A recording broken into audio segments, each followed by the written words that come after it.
going to open with a public hearing. The purpose of the public hearing is to discuss the proposed use of municipal road aid program funds for 2017 and 18.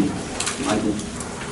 Thank you, Mayor. I posted a list of prospective projects for the calendar year 2018 online. I've sent it to council on a couple of reports. But I do want to do a couple spring projects. Most of what's on that list is going to be for later on in the summer and the fall. But there are a couple things that I think we need to do this spring. So those that I have on the list are redoing the sidewalk around the newly opened Vine Street Park, parking lot that will be at the top of what will soon become Jamestown Pike Park on Dayton Pike. And then there is some curb work that we're probably going to need to do this spring up on 7th. Some of the residents are having some issues there. And then Bob brought this to my attention earlier today, so I added it on there, some curb cuts on 6th and McKinney, so we can put in some crosswalking marks there as well. If you notice that one intersection only has 3 crosswalks where there should be 4, and that's because there's not a curb cut. So those are the 4 items that I will advertise for bid, and I'll bring you those bids back. Hopefully, maybe. Anyone have any comments from the audience on this, or anyone from council? On the 7th Street issue, Michael, is this addressing the issue I brought up repeatedly about the flow down on the 6th? I'm not sure. So there's a... Right between the 1000 and the 1100 block where that dirt road goes down behind 6th Street, comes over to Benham, I believe. So, yeah, it's around that area. So at some point in time, they put in a curb on top of the road. It doesn't go underground like a normal curb would. Right. So there's no foundation for it, and it's broken loose. So we're going to have to either look at a short-term fix to prevent some of the stormwater from getting up on the sidewalks and the road that you speak of and down onto some of the homes, or a long-term fix of actually ripping out what's there and putting in a better curb. The problem is the sidewalks aren't raised up, so there's going to be some logistical issues. But even the short run, if it's just Public Works doing something to mitigate some of the stormwater runoff is what we're going to look at. We got a couple calls for some residents that are concerned. Yeah, I saw the curb that's busted off completely onto the sidewalk. Christina pointed that out to me the other night. I'm talking further west. I forget what street, is it Boone or Benham, that goes down behind 6th Street and comes back out? One that we use for emergency. It's gravel. There's no curb there whatsoever. So all that rainwater coming down 7th goes right down there. You got ruts 2 feet deep. There's no curb there. If you could please include that in this project, that would alleviate the flooding those people have been complaining about for years. Yeah, we'll look at that at the same time. It's all in the same area, so it makes sense. Thank you. Michael, we got any idea of the size of the parking lot up there off the Dayton Pike? I do. I don't have that with me. Rick and I kind of did a rough draft or something, but I just, off the top of my head, I don't know what we came up with. It's on my desk. No, estimate on how many cars or...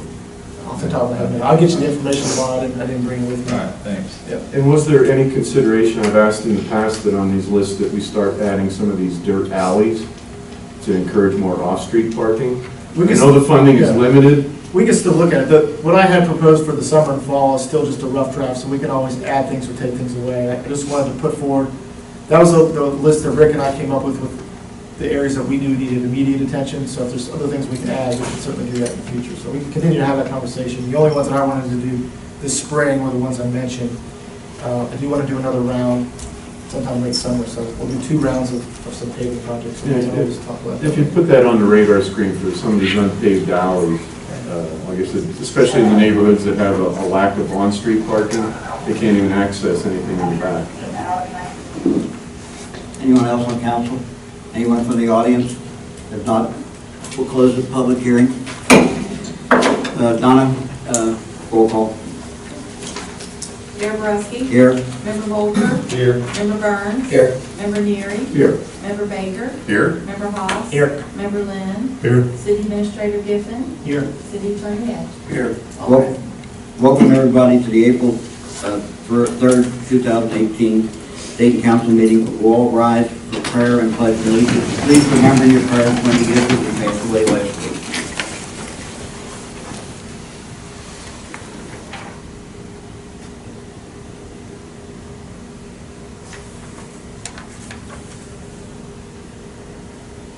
I pledge allegiance to the flag of the United States of America and to the republic for which it stands, one nation, under God, indivisible, with liberty and justice for all.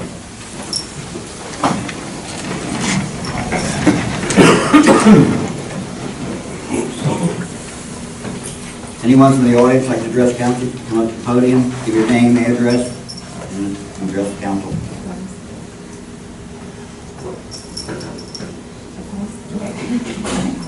Yes. Good. Podium? Yes, please. Okay.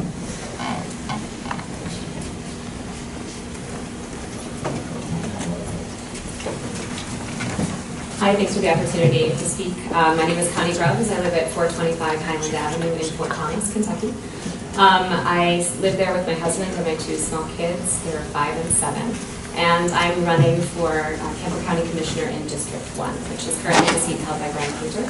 I just wanted to come and introduce myself to you and to let you put a face to the name. I'm primarily a stay-at-home parent where I'm the hub of my own family, dealing with budgets and communicating with the family and coordinating schedules. I also work at Cincinnati Opera every summer where I'm stage manager, so I work for every opera production there. And I'm also the hub of communication there as well, dealing with stagehands, directors, sopranos, all of that good stuff. So I'm the hub at home and I'm the hub at work. I'm running for office because I believe that a government works best when we have a variety of opinions up at the table, when we have some different fresh ideas and fresh perspectives, and that's one of the big reasons that I'm running. I'm also running because I believe in people before profits and people before politics. I think it's really easy to maybe not keep the people at the forefront of every decision we make, and I think that is imperative. And that's it. So I just wanted to come and introduce myself. I get to sail through until November because I don't have a primary opponent. I'm running as a Democrat, so I sail through May. And that's it. Any questions? Thank you. Thank you. All right, thank you so much. Thanks. Anyone else like to address council?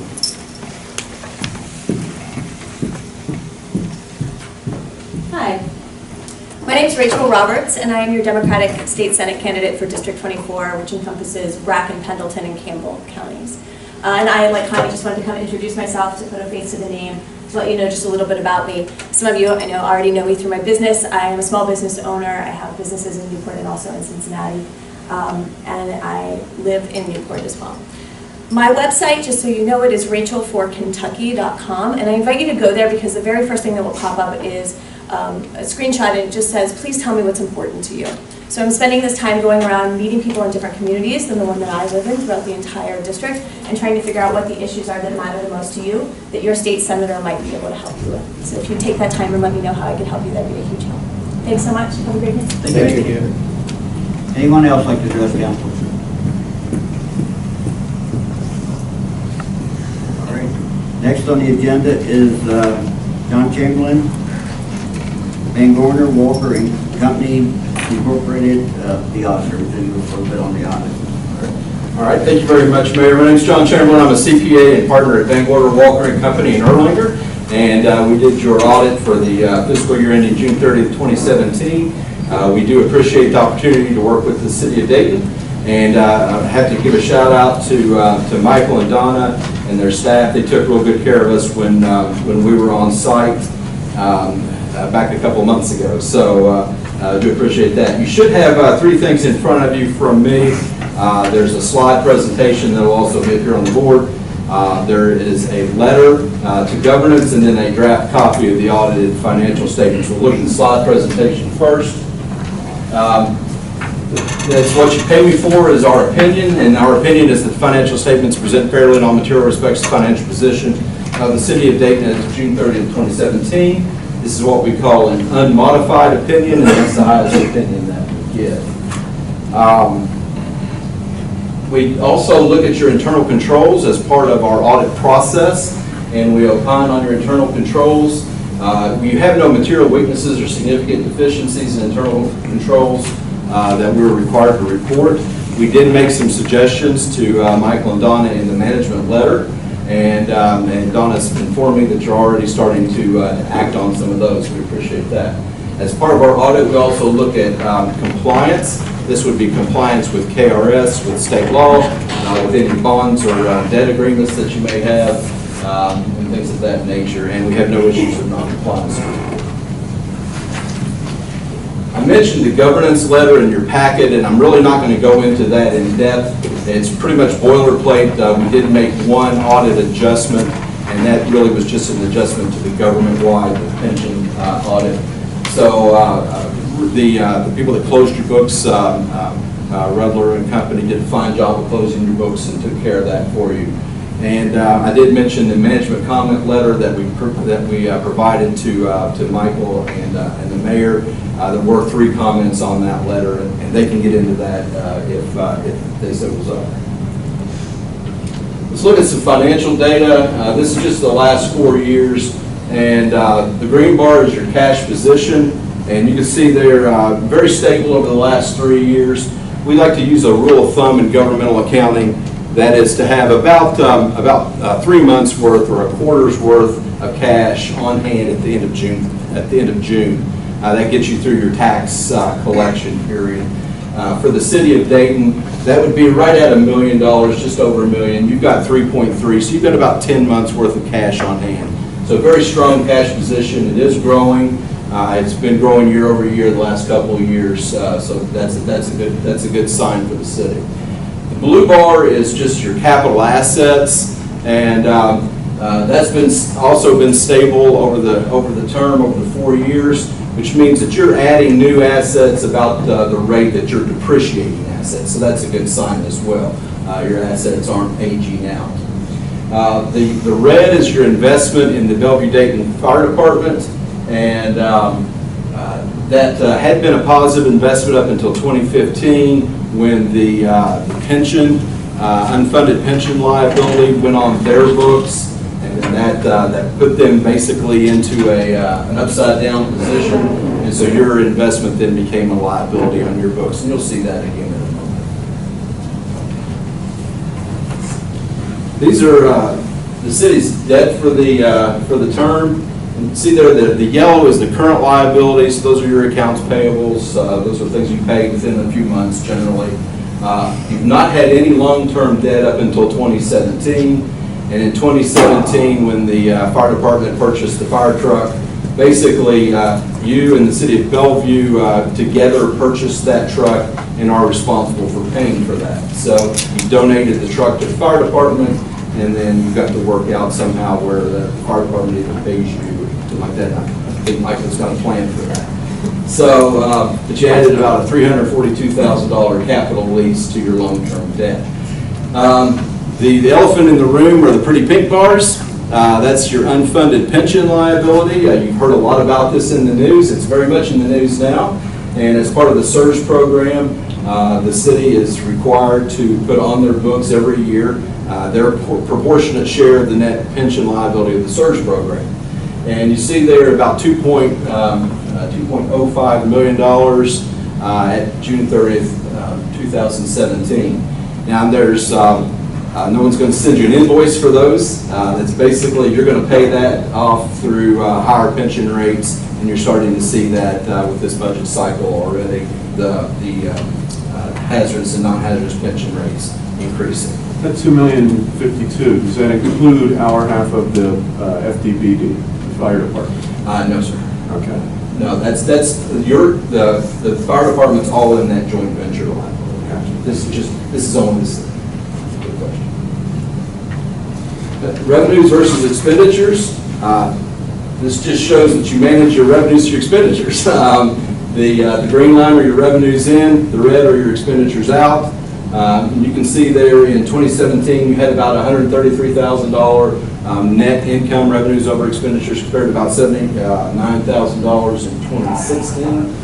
So that's a good job, relatively flat. You don't see the expenditures going crazy there. So that's a good sign. That's what we want to see. And do want to point out that the revenues are over the expenditures because of the borrowing. You had $300,000 in borrowing for that fire truck, basically, and in governmental accounting, that's a revenue.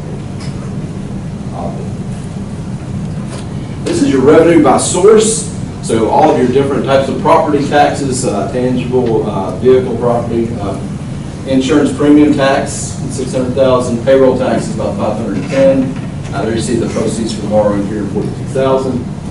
charges for services, license and permits, intergovernmental from other governmental agencies, fines and forfeitures, and interest.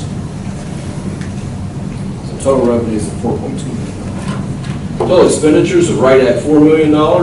Fire and EMS, again, that number is inflated by about $300,000 because we consider that basically the donation of the fire truck to the fire department as an expenditure, as a capital outlay for the city, so that or an investment in the fire department, if you will, and so that's inflated by about $300,000. The police right at $1.1 million. Most of that's the chief's salary, and then professional services about $432,000. General government $400,000.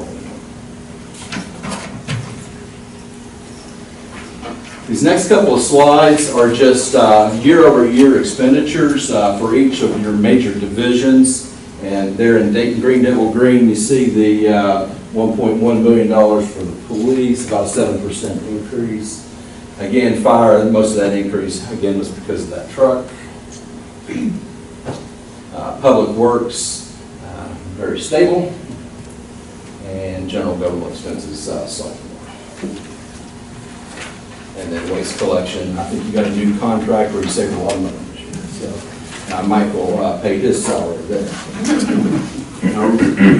Your financial statements themselves, I'd like to just kind of walk through these quickly, just to give you an opportunity to look at them and kind of let me explain how they're set up. Page 2 and 3 is the auditor's opinion. That's 2 pages of accounting legalese to say it's an unmodified opinion. Pages 4 through 8 are the management's discussion and analysis.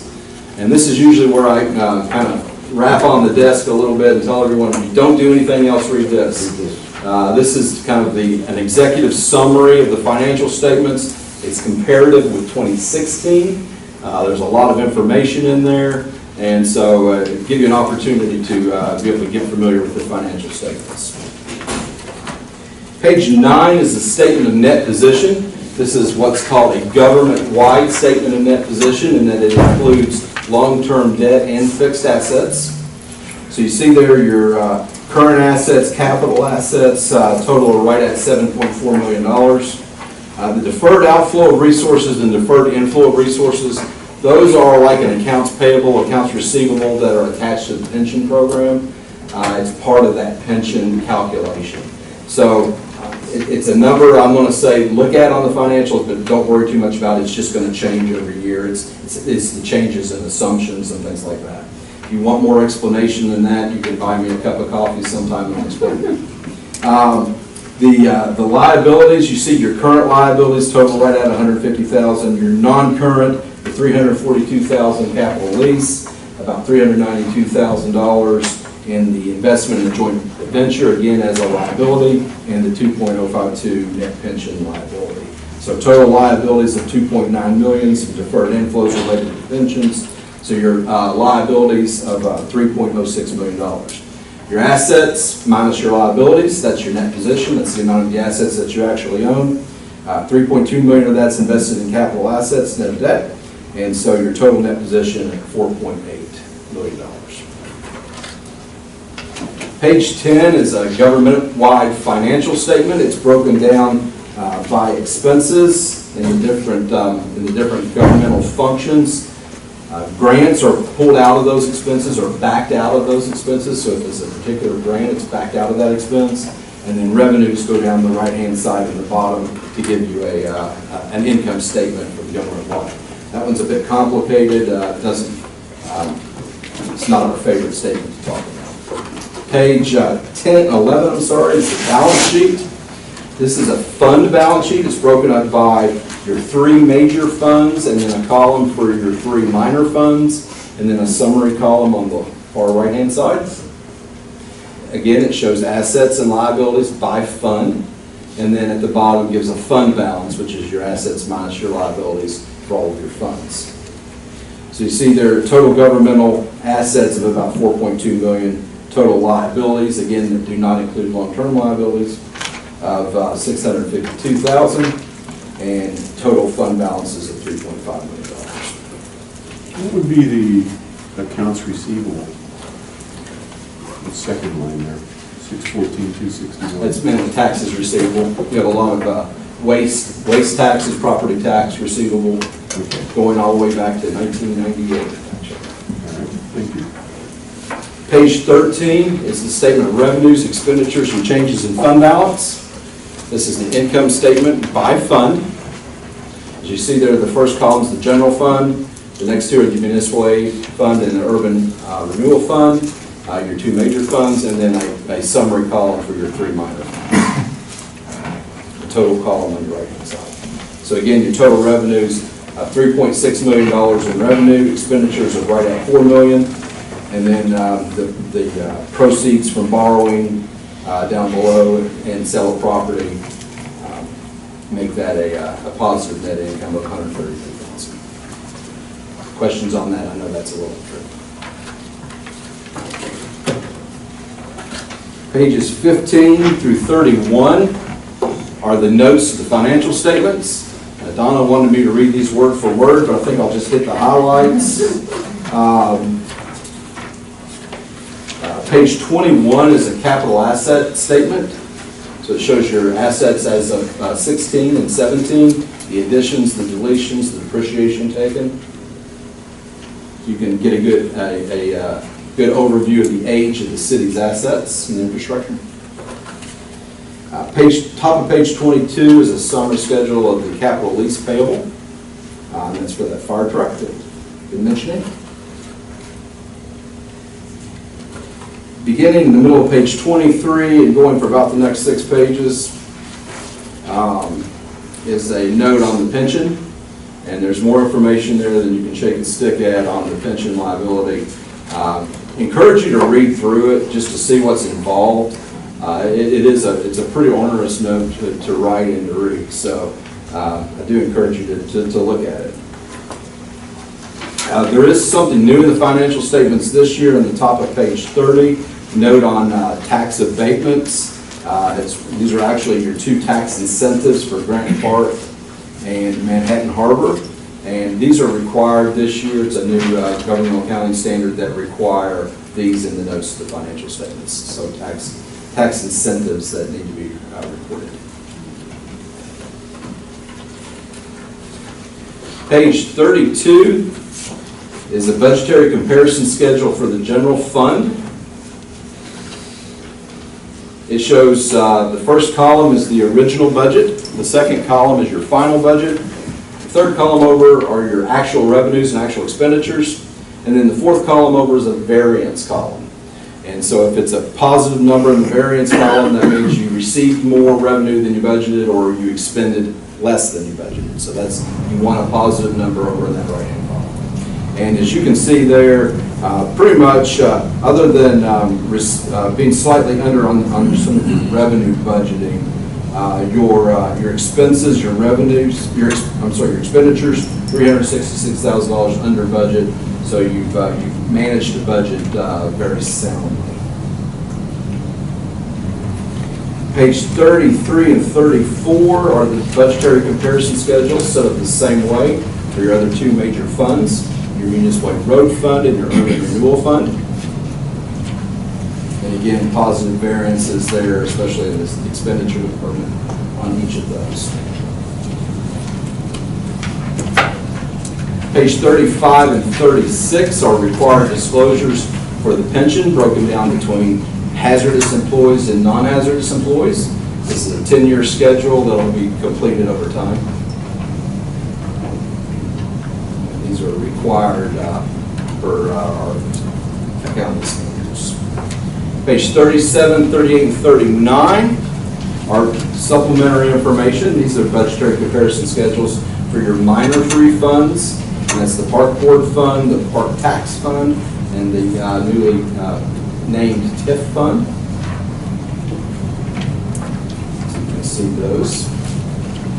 And page 40 and 41 is the required report on internal control and compliance. And again, as I mentioned earlier, no material weaknesses or significant deficiencies in internal control that were required to report, and also no issues with non-compliance. Any questions, anything that I can answer from anyone? Mayor said to keep it short. How come these are marked draft? Pardon me? Hasn't passed it. It's passed. So this will be the final? Is this a matter of public record? Once we pass it? Oh, yeah. Thank you. Do you want any questions? John, thank you very much. Thank you very much. Appreciate it.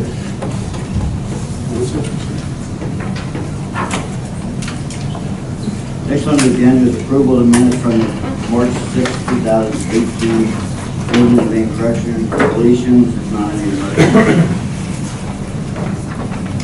I'll make a motion that we approve the minutes from March 6, 2018. Motion by Ben, Second. second by Jeff.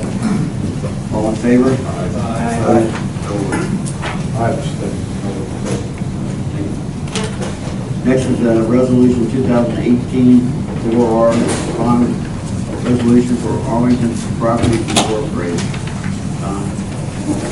Resolution number 2018-4R, a resolution of the City Council of the City of Dayton, Kentucky, authorizing the execution of a memorandum of agreement between the city and Arlington Properties Incorporated, relating to the acquisition, construction, equipping, and installation of a multifamily residential rental development project to be located in the downtown business district of the city.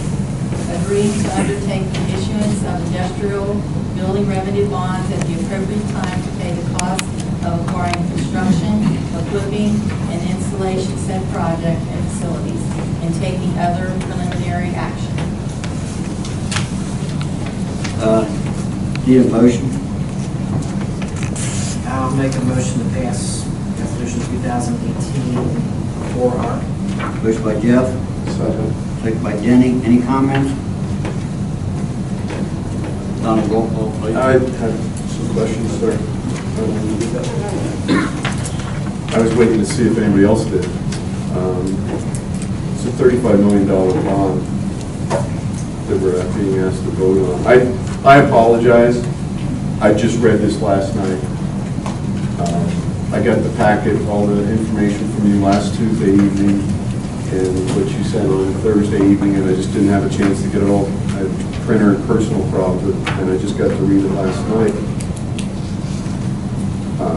I had heard that months ago, I had heard that the third party, the school board, was working with Arlington on the TIF arrangement, the tax arrangement with the school district that the city's not involved in.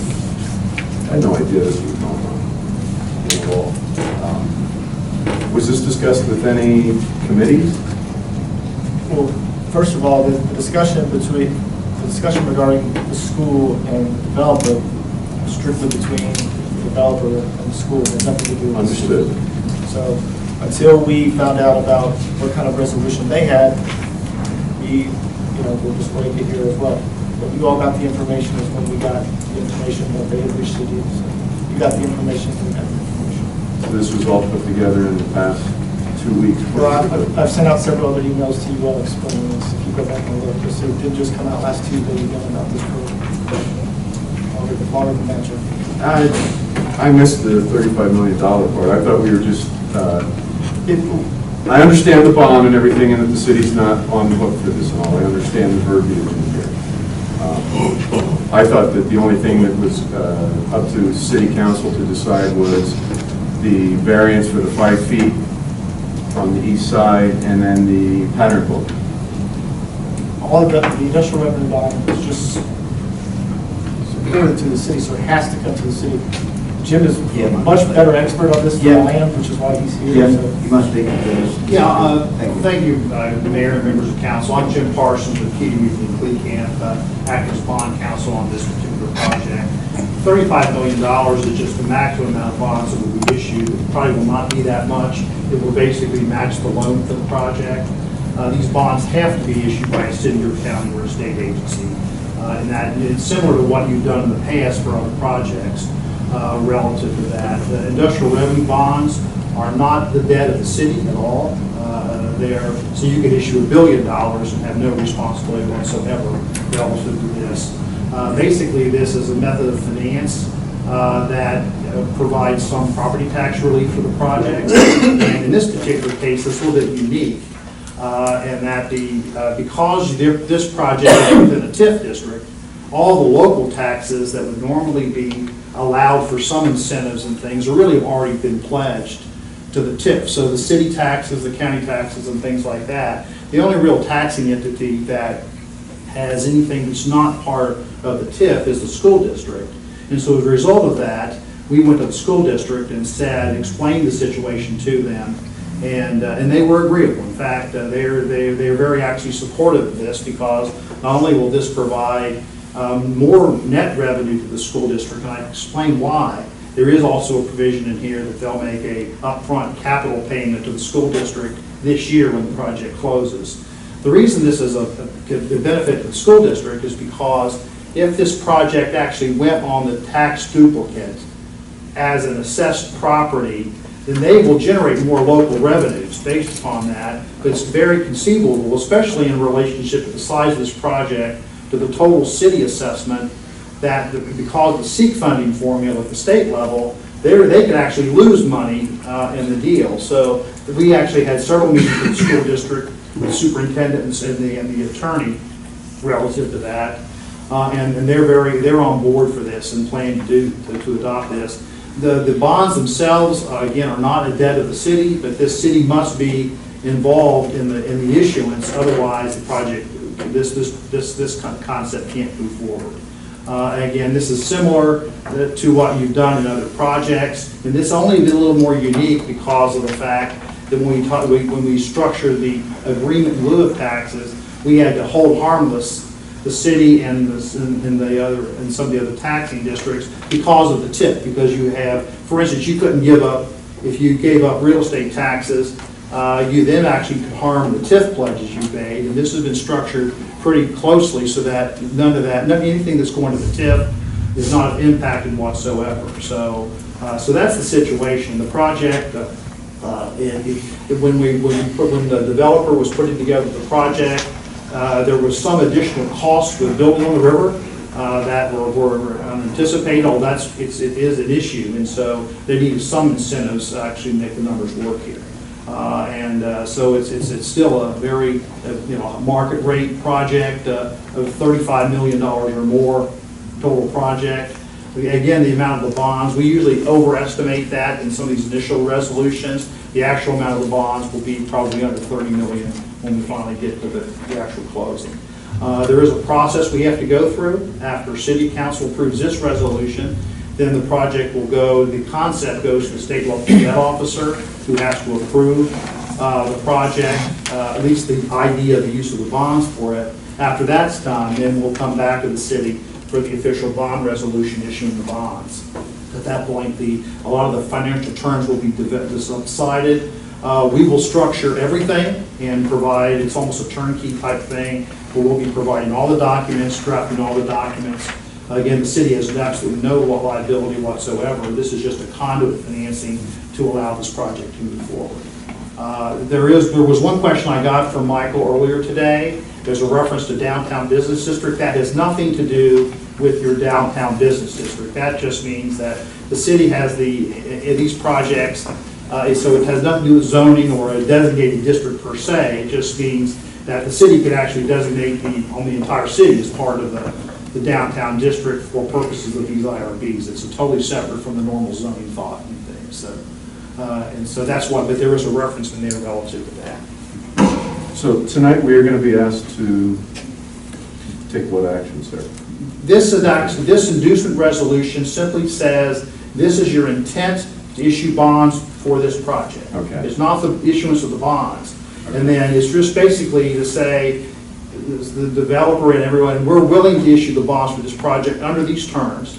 But after then everything's done, then we'll come back and actually issue the bonds themselves. So there's still another action the council will be done after this process, probably in June or so. We'll be coming back. Just wanted to clarify the timeline here. That is correct. In fact, we won't be issuing the bonds until we get the approval of the state local debt officer. And there's a process they have to go through. And quite frankly, it's pretty, it's a normal, pretty easy process to get their approval as long as the city, county, and the school district are on board. And in this case, those bases have been covered.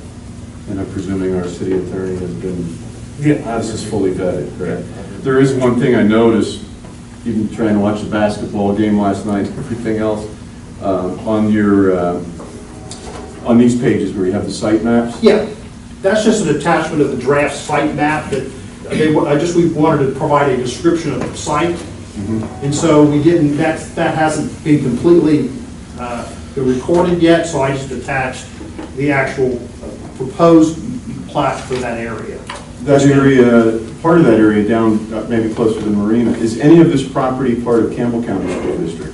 Because that's about the dividing line there between Campbell County and No, I don't believe Davis. so. On the other side. It's on the other side, okay. So if you look at this, there we've specifically defined it, the plat for this particular parcel is, I think, parcel F of that particular plat of Manhattan Harbor. Okay.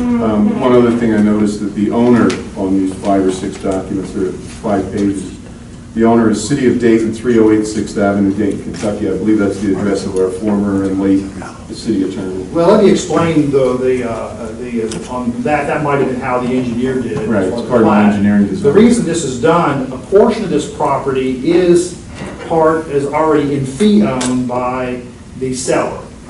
Now, the other part is they have a right, I believe they have a right to that under the development agreements and stuff. So there's And they're working towards it. And that's why a portion of it still probably shows the city property, but that'll all be transferred into that deal. That's the So engineer. When the engineer does those reports, they just take it off the property records, and sometimes That's it's right. not, Understood. it's not accurate from a legal perspective, nor binding. Does anyone else have a question? Yeah, I guess. Are you done? Yes, sir. Yeah? No, make sure he's cool. Anyone else? Okay. Roll call, Donna. Member Baker? Aye. Member Haas? Aye. Member Lynn? Aye. Member Bolter? Aye. Member Burns? Aye. Member Neary? The motion is to move forward. Motion is. To adopt this resolution. The resolution. if the representative of the developer is here, if you have any questions about the project, call William Morris. I know he's been working very closely with staff and planning commission, and everybody else on the project. Somebody said that. Yes, they did. I said aye. So ordered. Thank you. That's all I got. Thank you. Good work. Thank you, Jim. Again. First thing I have is discussion of the term sheet for TIF district for Red Knot Homes. I'm just going to go over it very briefly, and I'll turn it over to Mark Pottenbaum. He's the developer. He's here. So you're free to ask questions of myself. The Economic Development Committee, Jeff and Ben have been involved in this as well. And then obviously you can ask questions of the developer. But I sent out this term sheet and keeping you on the list for the last 6 weeks or so. But essentially, the Red Knot Homes has purchased approximately 19 parcels, which they intend to build 19 single-family homes on, approximately 2,000 to 3,000 square feet. Sale price is expected to be between $400,000 and $600,000. The total capital investment is estimated around $9,500,000. Mark came to us and floated the idea on some challenges that he was having to finance the full project and wanted to inquire about tips. So we've met several times with the Economic Development Committee about what that would look like. We finally got to a number that we were comfortable at least bringing to you all for discussion. What you see on the term sheet would be a 50% split of the incremental revenues. So at this point, you all have had an opportunity to look at the term sheet. If you've got any questions for me or the Economic Development Committee, if not, I'll turn it over to Mark. I know he's passed down a packet as well. Sure. Is there an easy way to connect this to project, or I can just walk through the presentation I gave you too? Yeah, if we've got the proper tables, probably. What do you got? What do you need? HDMI? I have it. HDMI Oh, yeah. cable. HDMI.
No problem.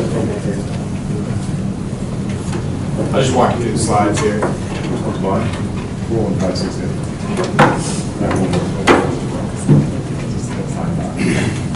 So I just wanted to provide a little more color to the development, where we're at, some of the challenges that we're having, and I guess what our ask is of the city. So as you know, we've been working for the last 3+ years to develop this land. We're still really excited about the possibilities. You'll see in some of your handouts, and I'll walk through just some of the views that you can't match and that we have on this hill. So that's part of what makes us excited about the development. A little bit about Red Knot, background on Red Knot. We specialize in infill developments in the city, most of which is across the river. Okay, we build 12 to 15 homes a year. 90% of those are in the city. All of those are LEED rated homes, so high quality, energy efficient homes. So this particular development, as Michael outlined, has 19 homes. Every single lot has a panoramic view. Maybe I'll try this again since it's come up.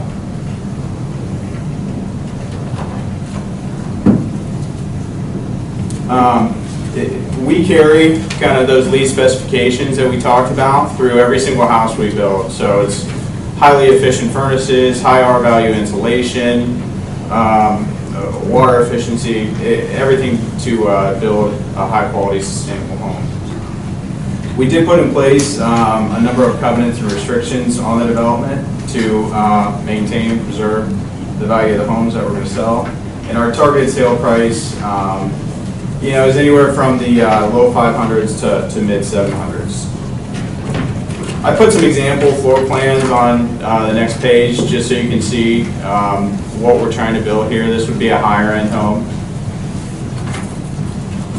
Next page is views from Lot 7. This is taken from actual elevations or where the rooftop decks would be built to. So they are panoramic views up and down the river with a full view of the city. So I included Lot 7, I included Lot 12. I included both of those lots because they're both in Phase 2, which has a slightly higher development cost, and I'll walk through that as well. Our development team, part of our development team, and I think this is important, our civil engineer and surveying companies, Bob Rother, Abercrombie and Associates, they're helping us with all the stormwater management, the site plan itself. Our geotechnical engineer and structural engineer is Lee Newpol with LKA Associates. He is involved in every single retaining wall, foundation wall, the structure of the individual homes. He's actually a civil engineer, a structural engineer, and a geotechnical engineer with 30+ years of experience, so we're happy to have Lee. Perry Bush is doing all of our building design. He's been doing it for 30+ years as well. And I am the developer and builder. Quickly, we started this in 2014, up through kind of today, where we've broken the project down into 2 stages. Started running both storm and sanitary sewers on phase one, and then working up to, we did break ground on our first home on lot 10, which was a tear down at 116 10th. We sold that house for $510, house and land. So as discussed, I'm taking a two-phase approach.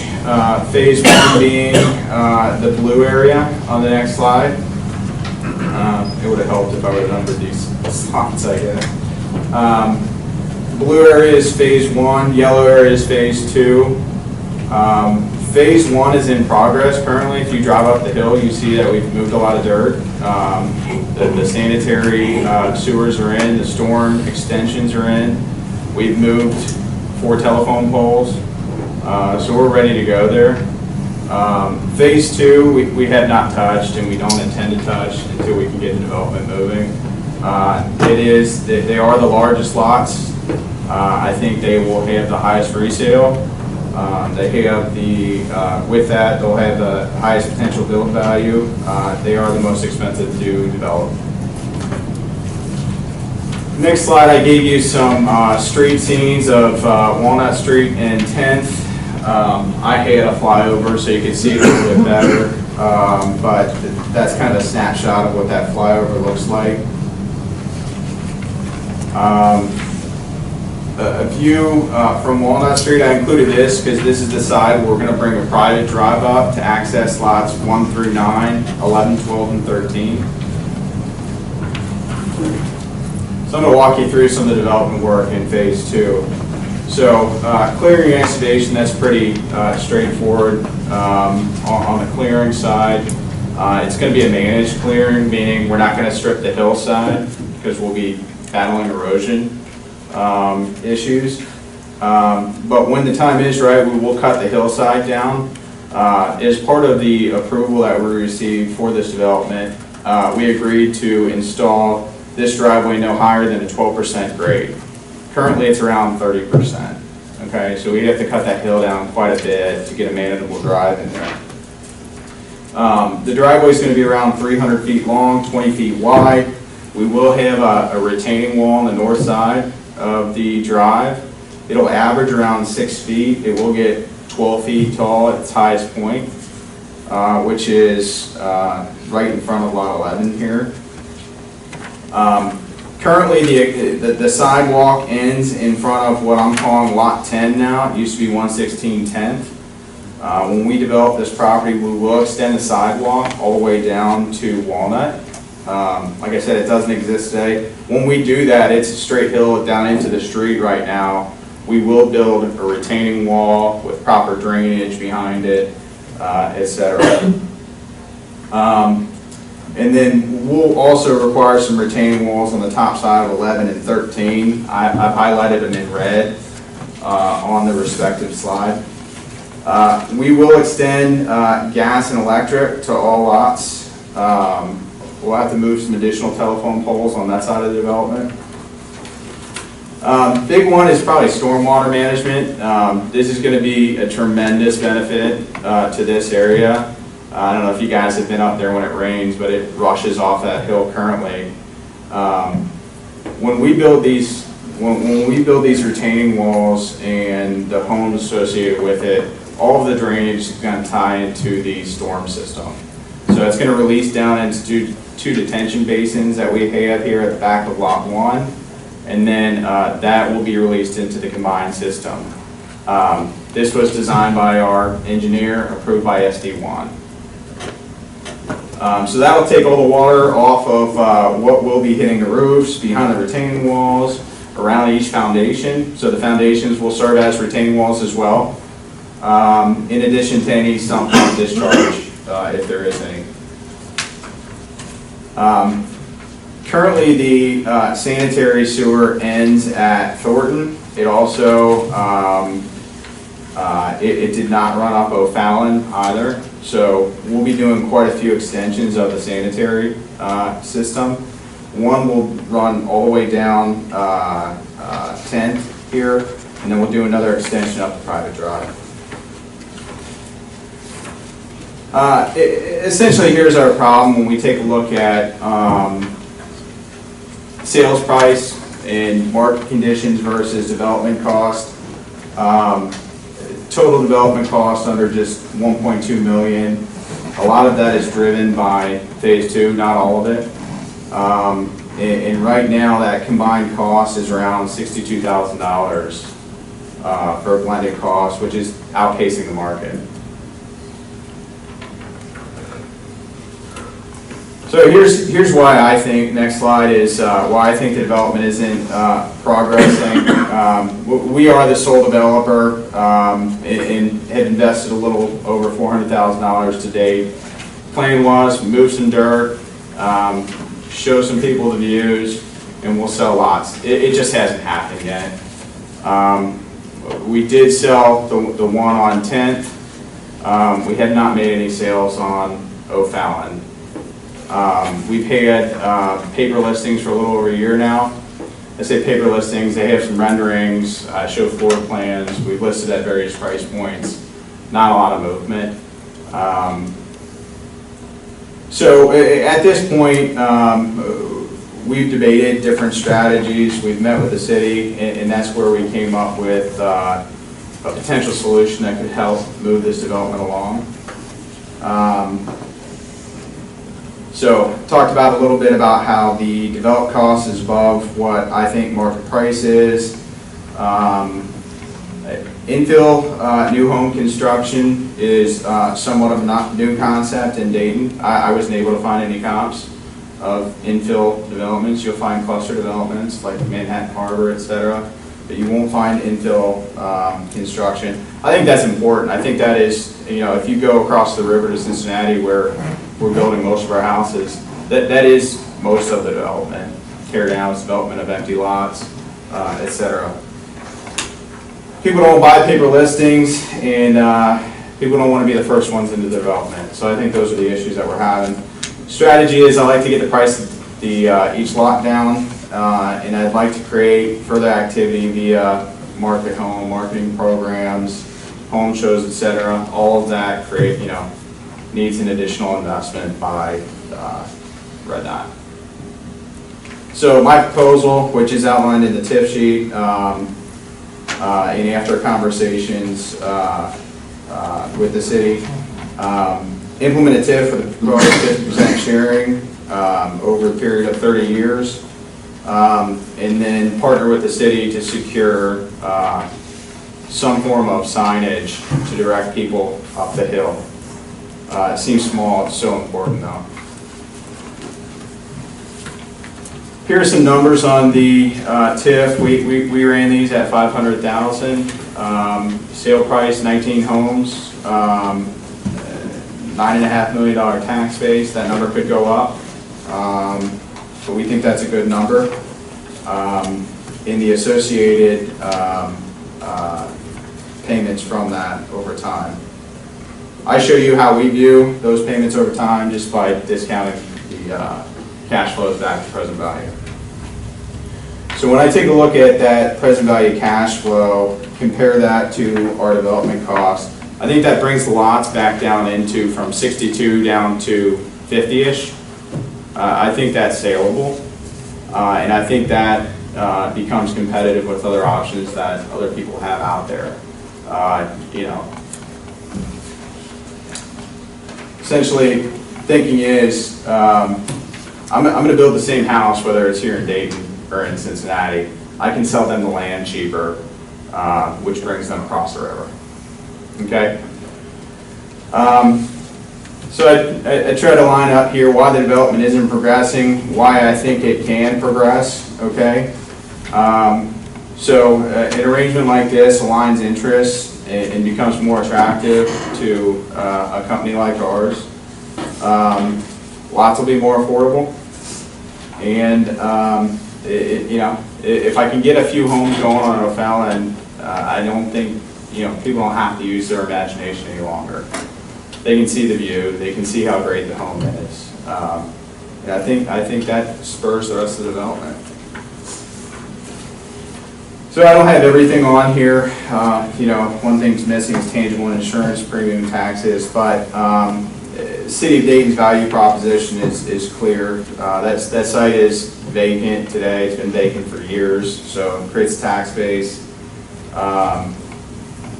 Talked a little bit about how we're going to take stormwater off the hill, benefits everybody downstream. New homes, new residents, no upfront investment by the city. We're taking the full risk of the investment and pledging that capital up front. And I think, you know, the TIF's at favorable terms for past developments. Most importantly, I think it proves the concept of infill development for Dayton. Last page is just my contact information, and you have Jim's already. That's on there as well.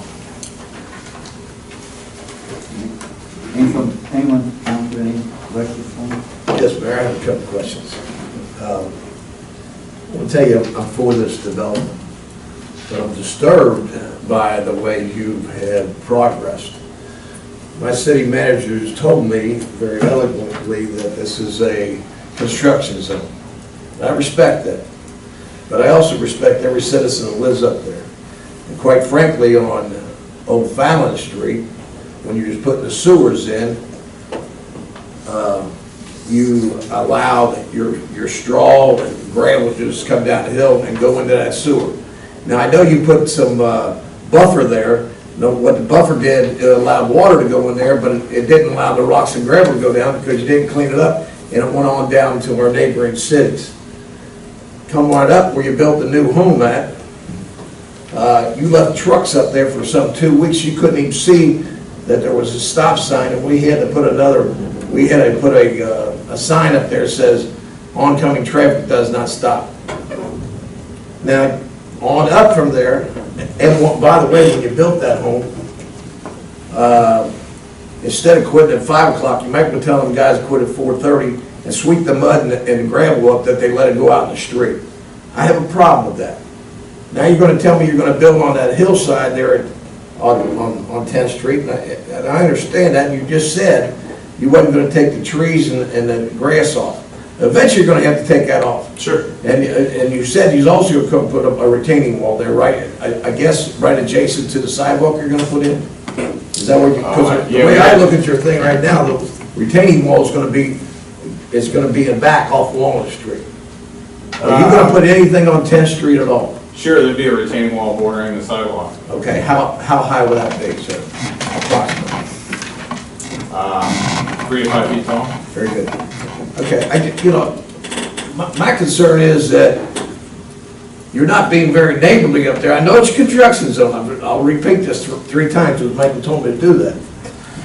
But the citizens up there, I get a lot of phone calls. And by the way, I live at the bottom of the hill. When all that water comes off that you're talking about and brings mud down, it's going to come on down to Walnut Street where I live at. On Walnut Street, I want you to contact SD1, which they have a grate up there. And the water comes off the hillside there. The water don't even go into the grate. And I told everybody about this. It sits out the street about 1.5 foot, and it just goes around the grate. We have another problem on Urban Terrace that does the same thing. So SD1 is not doing their job. But I guess what I'm just saying to you, fantastic project. I'm all for it. But I'm also telling you, you got to be better neighbors with the citizens up there, because if you don't, they're going to be down here screaming and yelling at me, and I'm going to scream and yell back at you, or I'm going to tell that man back there in the uniform and say, go up there and tell them guys they're not doing their job. I'm all for your project, but you're not being very neighborly. Yeah, I hear everything you're saying, and even if I did my job perfectly, construction is invasive. Well, I understand that. And I'm not saying we've done our jobs perfect, and we won't do our jobs perfect all the time, but I can tell you that I'll always be responsive, and we'll always do our best. And I have 2 project managers that are combing that site regularly. We are following a stormwater management program drafted by our engineer. There's quite a bit of maintenance to keep that up. So we're doing our best, and I'll always be responsive, and you have my contact information. If you ever call me, I guarantee we'll respond right away. So what you're telling me on Oak Fallon, you've done everything you could do. That's with that drain, when you put those sewer lines in, and all them rocks and hay come down, right in our sewer system. I can't speak to every single day on the development. I'm not personally out there. But if you're experiencing issues today, I'll address them. We've experienced those issues for the last year now. And the one at 10th and Thornton, I just got stopped over the weekend by a gentleman. Said, what are they gonna do there? Rebuild your new home? What I'm trying to say to you, let's be neighborly. Because you wanna let all that dirt and rock come out of there. The people on the other side of the street there, they've lived there for 30 or 40 years. And you don't want to be upset that people. I hear you. I'll do everything I can to be neighborly. Very good. Anyone else? I have a question, sir. The drive, the private drive on the south side of the property, that's part of phase 2, correct? Correct. So you won't be putting that in originally until more homes are built either on 10th or on O'Fallon. So it'll be on-street parking and the garages. Garages and driveways. Each house will have a driveway as well. So you'll be able to get 4+ cars off street. Right, 4 cars. That was one of the questions we had from neighbors up there as far as the parking and everything, and since that's part of phase 2. You also mentioned about the sump pumps. Will they be going directly into the stormwater system, or will they be going out into a common area like the problem we have in Grant Park? No, they'll be going into the storm system. Thank you very much. And last thing is, I think as far as infill on this side of the river, you've not seen it in Dayton. But if you look at the infill properties that were built on the west side of Dayton, or the west side of Bellevue, excuse me, right above the Bellevue Vets, on the end of Lake Street and everything, those have gone very quickly, and those were infill situations. So I think the market is there if we push it right. I agree. Anyone else? I kind of echo, somewhat to a point, Mr. Burns' comments. I drive that every day on my way home from work. I'm extremely excited to see, is it lot number 10? Right. Yeah, that's looking great. I'm excited to have some new neighbors, and extremely excited about the project. I see Bill's concerns up there. I also just, I kind of, what everyone else is echoing as far as, we all live downhill. We've lived there for years. We're excited to have new neighbors. Stormwater is one of our biggest problems in the city. So as long as you continue to make sure that's a major focus on your development, can't wait to have you guys as neighbors. Yeah, definitely will. Appreciate it. Anybody else have any other questions? Jim, did you want to say something? Yeah, just as a matter of process, I know members of council are aware of it, but probably may not be aware of it. The TIF process is a little bit different than the incentive we talked about earlier, which was related to tax exemptions. Here, it doesn't create any tax exemptions. This property will fully be subject to taxes. It's just the incremental increase in the real estate taxes over time can be captured, in this case, 50% over the term. So that's how that process works. We'll be working with the city and Mark to draft all the documents relative to that, get into the city attorney. Assuming you're agreeable to move forward with a term sheet, we'll be putting all that together and dealing with it. This is a little different type of TIF district than Manhattan Harbor because it's doesn't involve, it's undeveloped land, so it's a little easier to create. So we'll be putting that together, assuming you're willing to move forward. Any questions to Jim? So what steps are necessary from council tonight? I just asked for a motion to accept the term sheet or move this forward, so we can, as Jim said, he'll draft all the documents, send them to us, and then come back again before we go for final approval. This would just allow us to move forward with drafting up the agreement. I'll make that motion. Motion by Joe, all for the agreement. Second. Second by Danny. Any more comments? All in favor? Aye. Opposed? So ordered.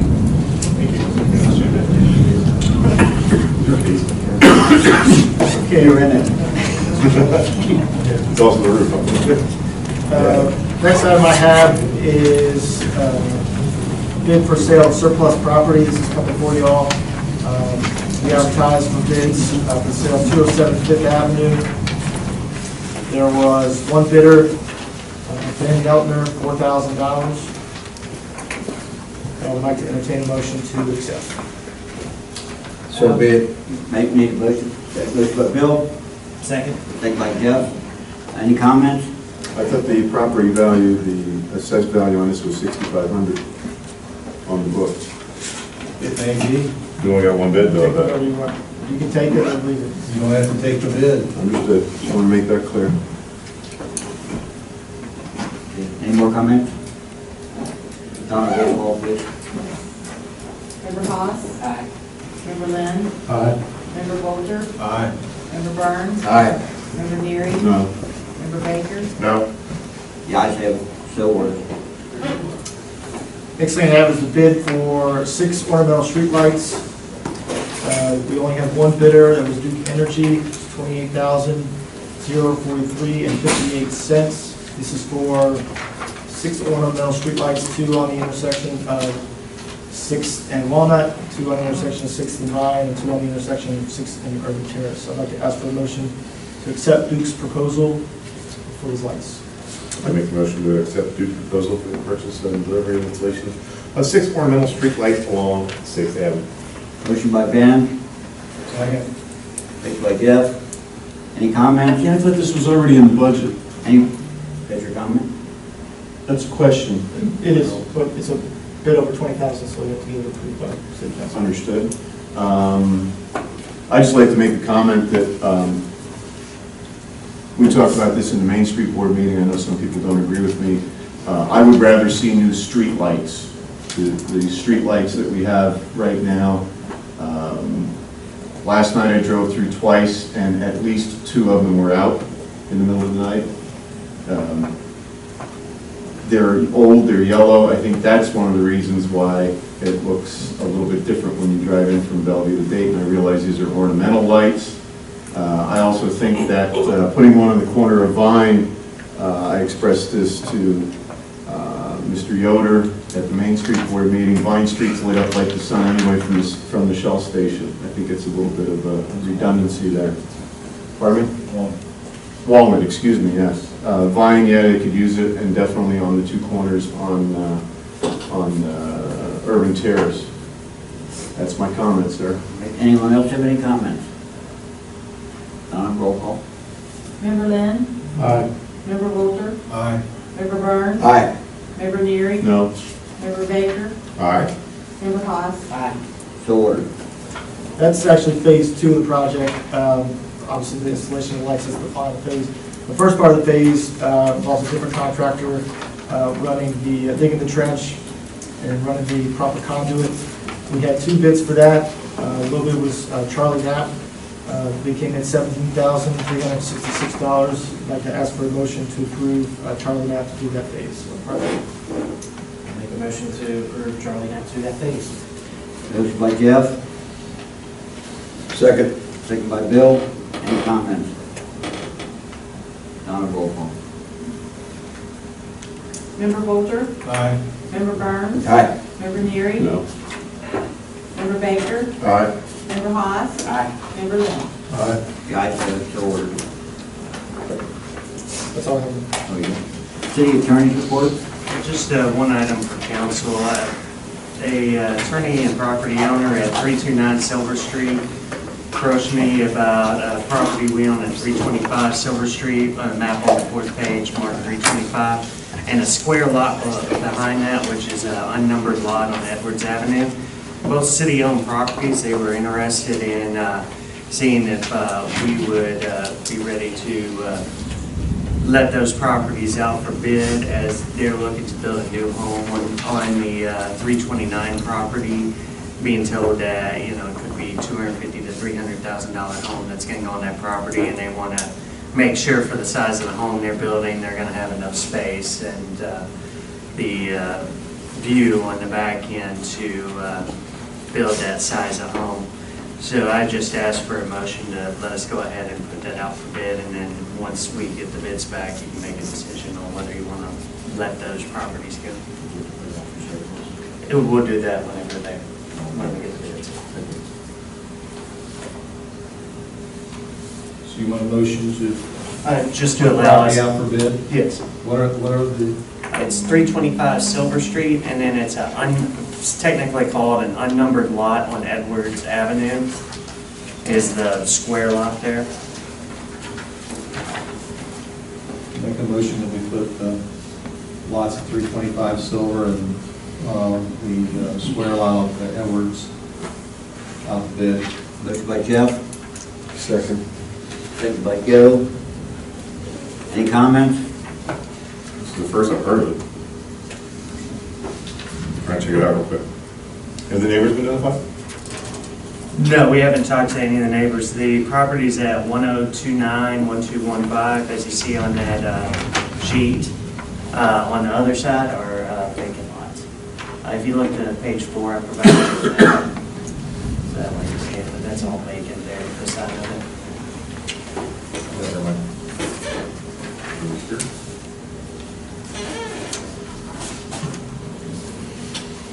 Where's this thing?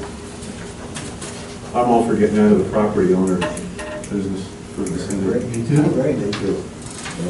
And that would, and honestly, if you look at the lay of that land and the topography on that, that's gonna have a great view. Put something Build a up house there. there. Or something.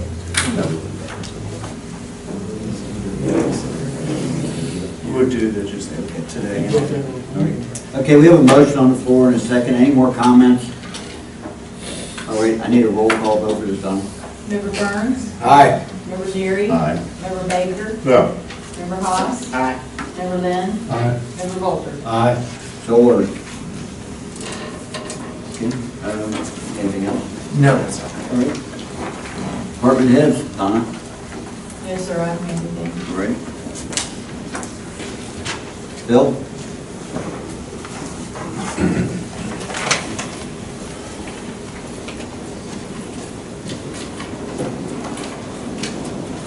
Mayor, council, good evening. You received my report last week.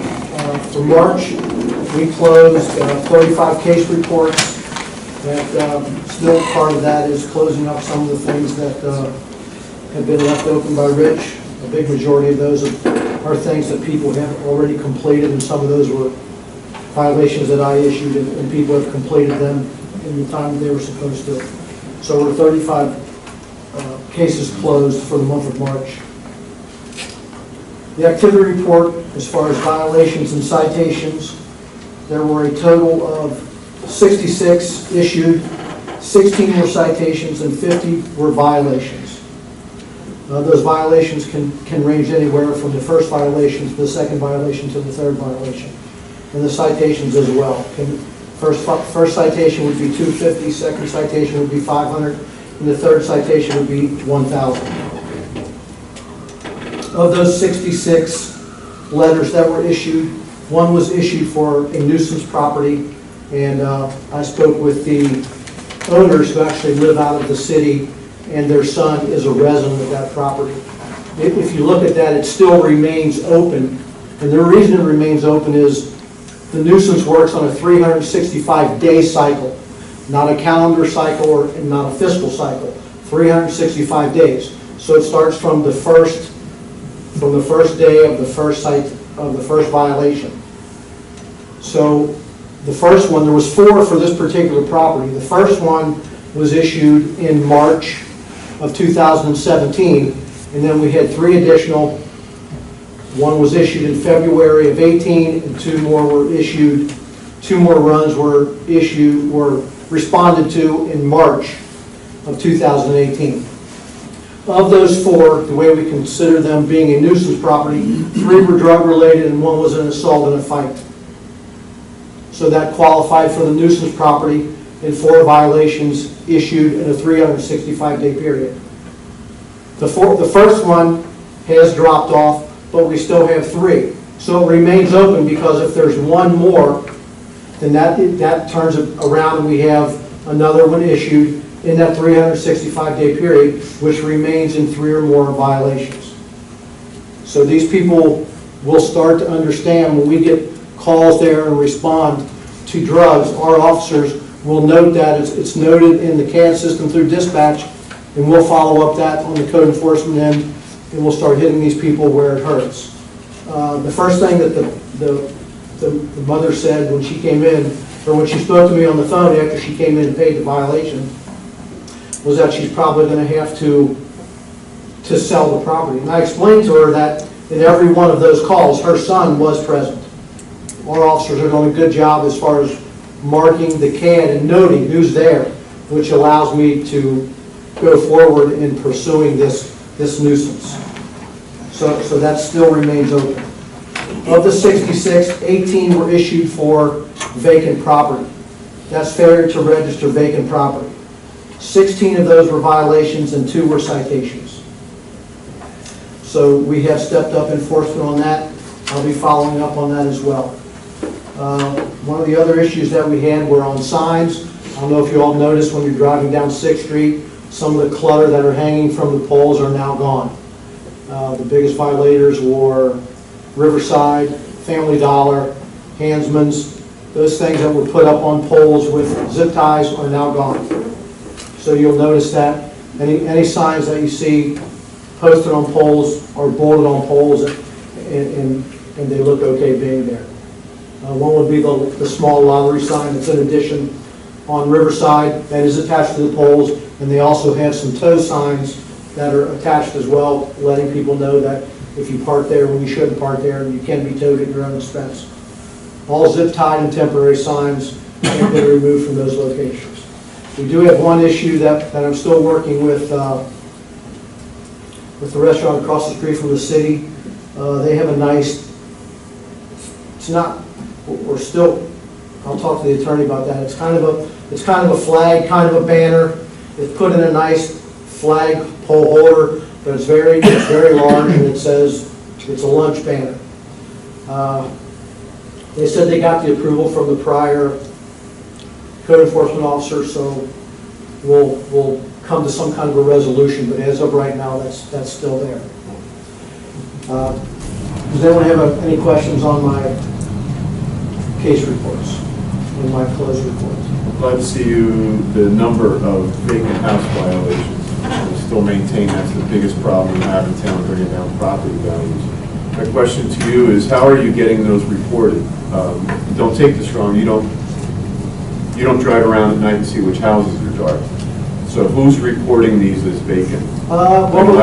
They're coming in, and people are calling, and I'll go out and check it. And some I just happen to drive through during the day. And I mean, you don't always have to drive around at night to know that a property is vacant. Understood. I mean, you can go there and you can tell by numerous different things: lights out, debris that's cluttered up around the step that if you were constantly using it would not be there. There would be a small walkway and different things like that throughout the yard. Right. Clutter, lights out, blinds tore up. I mean, I can look at a window during the day, much easier at night, and see that if there's no furniture and the walls are tore up, that 99% sure is vacant. Is anybody else reporting them to you? I am getting some calls through the or some notifications through the website, and that's what I passed out as well. And I am doing a little bit. I have a program that I used before that I'm using as well. So I mean, it does take a little bit longer, but a lot of these places that are vacant, I'm finding out their new addresses, even though they haven't changed them through PVA. So they're kind of surprised to hear from me, and we'll pursue it that way as well. The little 3-page thing that I gave you is just kind of to help when any of you all get questions from neighbors or just anybody that's in the city. If you look at that, the first page is just the city website. Okay, the first page, there's 3 of them up here if anybody wants them that doesn't really quite know how to do it. Tell your friends, tell everybody. The more eyes, the more I can get done. And the more the police department can follow up on as well. But you go to the city site, there are 5 little blocks across the top. It has About Us, Government, Residents and Community, What's Happening in Business. If you put your mouse over Resident and Community, you'll see the drop-down box. And the third line in the drop-down box is the Code Enforcement Reporting Form. If you guys click on that on the front page, you click on the Code Enforcement, and what opens up is the second page, which is the Code Enforcement Reporting Form. And if you read that, It might be a little hard now, but it says, please use form to assist the city of Dayton in discovering and remedying code violations. This is the important part, so everyone doesn't feel nervous about having to give their name.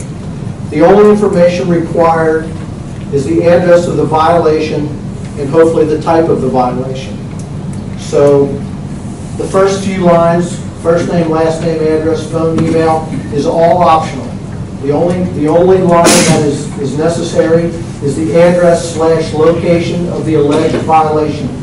That is a required field, and then down below, there is an area you can check, and then right under that, you just you hit submit form. And then this form, the next page is what comes to me. And you'll notice if they choose not to put their email in, it says from, and it says at usdigitalpartners.com. So that just makes it where no one, if you want to do it anonymously, you can. So tell your neighbors and just let them know that if they want to submit something, it comes directly to me. And as I don't mean to keep reiterating this, but you're not going to see a result overnight. Depending on what the violation is, I can go from giving them 2 weeks to a month to 3 months, depending on 4 months, depending on what the violation is. I can't expect someone to paint their house, repair their downspouts or their roof in 10 or 15 days. But I assure you that when you get it to me, I am working on it. You'll notice that as the weather starts to get warmer. There will either be a lot of people doing a lot of work or a lot of citations going out. Anyone else have any questions? Yes, sir. Yeah, I got one. Under that naked ordinance that we have, and I understand the full intent of that thing, is, to get these properties registered so everybody in the city knows police, fire, and the city itself. And it's a big problem, especially when banks foreclose on properties you don't hear about, and a lot of things of that nature. What I'd like to see if we could do is, under this thing, is on the last page of it, right before the penalty, it talks about payment for the initial registration fee may be deferred for 90 days from the date of registration if the real property is listed for sale by the property owner will purchase for rehab and occupancy will be set. I'd like to see if we couldn't extend that 90 days before somebody has to come up with the $500. The main thing is, especially if these people buy the property and they're going to get it back on the market where tax bases will be higher, they take good, proper care of the property and maintain the outside to where it basically doesn't look vacant except for maybe you might not see lights or curtains in the window, but the property still has to be registered. I'd just like to see if we couldn't either do something with that 90 days to eliminate it or extend it a lot longer, because there are people that are looking to rehab properties, but to get some things done in 90 days in some of these older homes, it takes longer than 90 days to do it. And if they have to keep paying, like a $500 this year, say you don't get it done in the first year, but they're maintaining and they're diligently working on this property, if we couldn't allow something on that nature. Because I've seen your reports on a lot of vacant properties, and the majority of them, to me, look like they're from people who don't even live in Dayton. A lot of them are. And the couple of people I talked to do live in Dayton, and own property in Dayton, and they are vacant, and they are rehabbing. So what can we do with this, if anything? I thought there was an extension clause in there. Yeah, is there an extension where if you're working on a property, you can extend that farther out? Well, this is what I think, well, Michael, you gave me this copy here. I thought we could extend it out to a year, but That's what, just off the top of my head. I haven't seen anything. The only thing I've seen is that one part that could be deferred for 90 days if they're rehabbing the property. I agree absolutely with you. I mean, I think if there's not an extension in there, then we need to look at it. I think there was. I think Jeff. I thought you were. I thought I was the one that put it in there. I think so too. I'll go, I'll double check. Jenny's right, some stuff are all in 90 days. Read right here. B.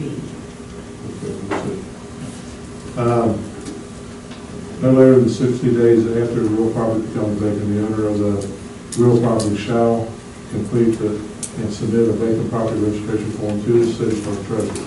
This requirement shall be deferred for an additional 180 days from the date of vacancy. 6 months.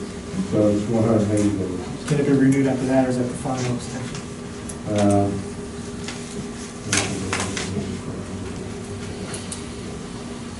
Well, they got, so the 90 days plus the 6 months, so really. Quarters a year. 2 years. you get one more year.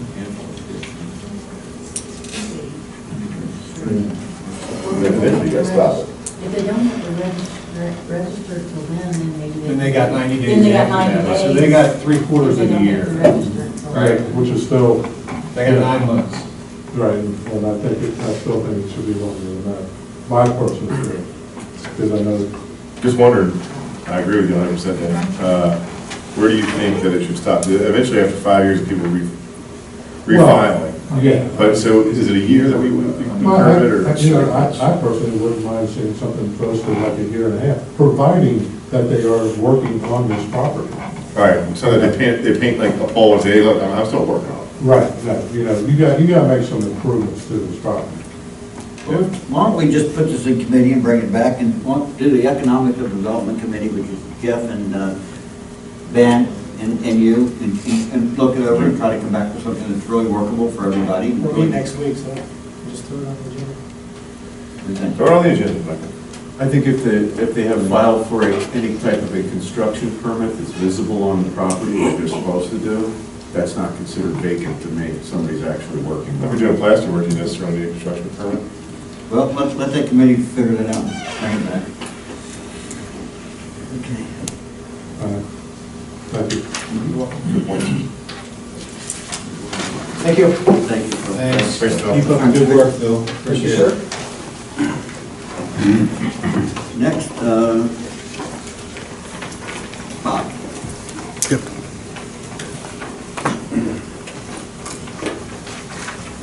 Thanks to Mayor Council, well, update on what's been happening on Main Street at the Industrial Park for the last month. Last Saturday, we held the Grandpa Jones event, the Dick Heritage Dinner.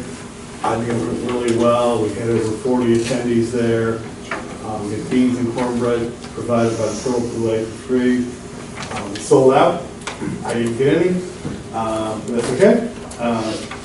We raised a little over $200, which we'll be distributing.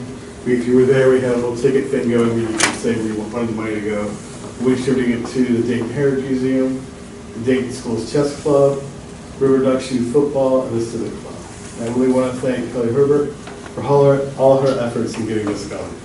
It was really fun. I think everybody who went had a fun time. You could go for free just to see Grandpa Jones, or you could pay $6. You could get beans, cornbread, and tea.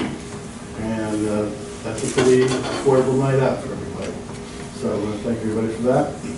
Oh, the ribbon cutting for Dayton Vintage last month. It's a cold day. I'm waiting for some warmer days so we can have some more ribbon cutting. So that's going to have upcoming ribbon cuttings. Divine Waffles and Wax will be Saturday, April 7th. Weather still is cold at noon, so everybody's welcome to come out and have breakfast. And on that day, they will be having breakfast all day. I know some people in the city really want that. And Buck's Barbecue, I'm working with him. We'll do it later in the month. He's going to get ready to have some bands inside there, so he wants to get everything lined up so he can do his grand opening ribbon cutting on the same day he has a band there. So that's going to be fun. Industrial Park, Meshco, an advertising firm, Alchemy Minerals, and Medical all have moved into the industrial park, and so that's going well. We also have 2 industrial park property owners that have reached out to me that they'd like to expand their building. So I'm going to be talking to them and want to see about how big the expansions are going to be.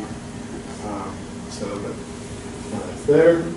604 6th Street is pending. That's the big green building right next to the parking lot. It's been vacant for 8 to 10 years. It is now pending. We have company that does flooring that's going to go in there, and talked to them on the CCAT program because 10 to 8 years vacant, there's going to be all new electrical, all new plumbing, all new infrastructure. Not painting the building, make it look nice, so I'm really happy to see that building on the path to being active. It's been vacant a long time, and I know it's been vacant as long as Michael has been here, you know? That one has been a thorn in the side, so that's. Yeah, I just want to know how you get somebody to buy it, because people have tried to buy it multiple times. How they got them to sell?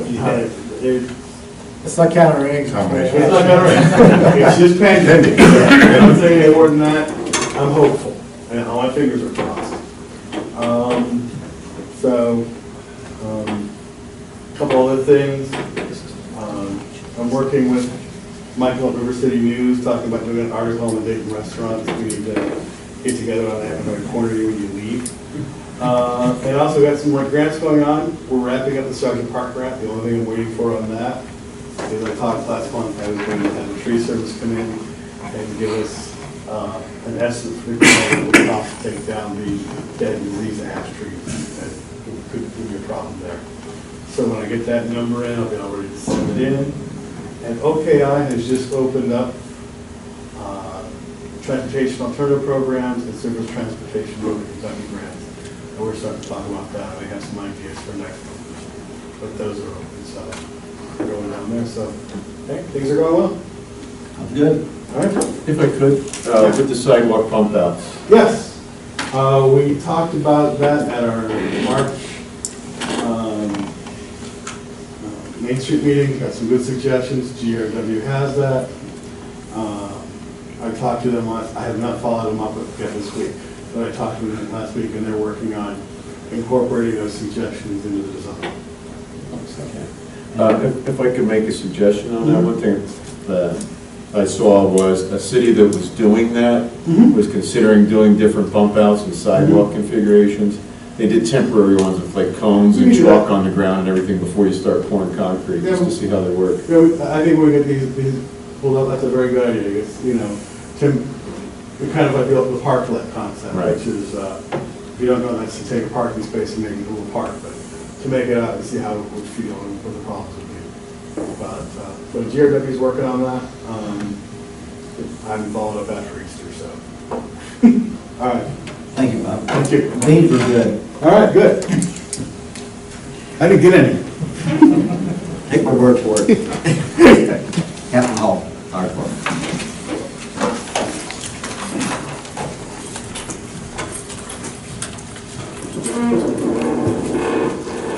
Everybody get a copy of the report? Everybody got Richmond? Just, is there any questions on it? A beer truck? It's sold. Oh, well, it's pending too, so let's, I talked to Bernie today, trying to figure out the logistics of that. Just to clarify, he has in the report that they sold the extra pumper that will be being replaced, and it's being shipped to Germany, and the new owner is going to turn it into a beer and food truck.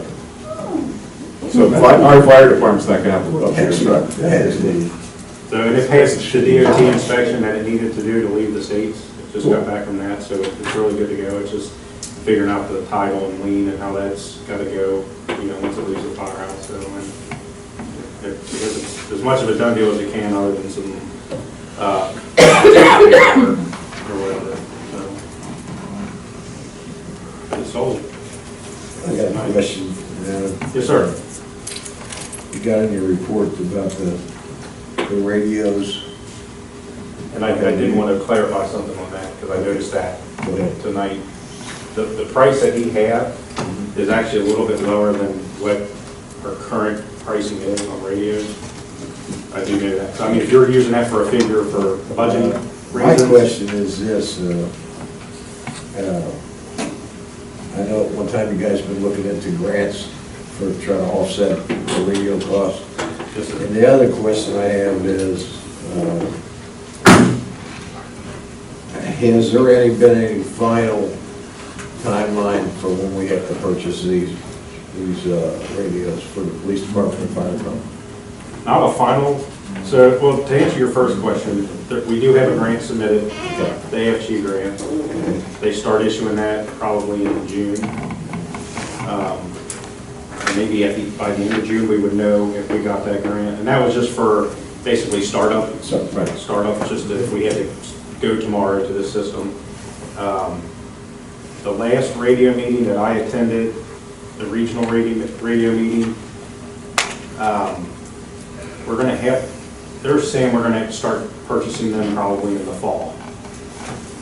So after the fiscal, so we're probably looking. So there's no final timeline when we have to start purchasing them in one go? No, the biggest thing with purchasing them then is basically because the dispatch center will be ready to start working out all the bugs for us to go on the system, which still could take 4 or 5 months to work out the bugs. The system will not be up and running and probably until this time next year. But that's working out all the bugs. That's my question. We'll probably be able to start purchasing radios towards the end of summer, just to get in the areas for police and fire to know where they're going to start, where we may have issues, and they can work all them out before they quote unquote flip the switch. So, but hopefully by June we'll know if we got that, if we got that grant for at least to offset on the fire side. Okay. But I do think that we just send, I don't know about the police, we're actually going in line with a lot of the police style radios because it's more economical. They're way better than what we carry now. So, the price that they were wanting for what they call a fire service radio just didn't outweigh what we do it with. And hopefully we can get them costs down to what Captain Richmond has on here, but for budgetary reasons, they're probably $400 more per unit. He has, I think, 15 for the one, I think it's about 19, and they had 24 for the other, and it's like 28 is what we're looking at now, but maybe we can get that cost down a little bit more. I'm just concerned with when do we start putting this money in our budgets? Well, I think the police department and the fire department. Well, I think it's being now, I would assume. Well, that's fine. It's a We ballpark, don't but need it, then we can always put it back, but I put it back.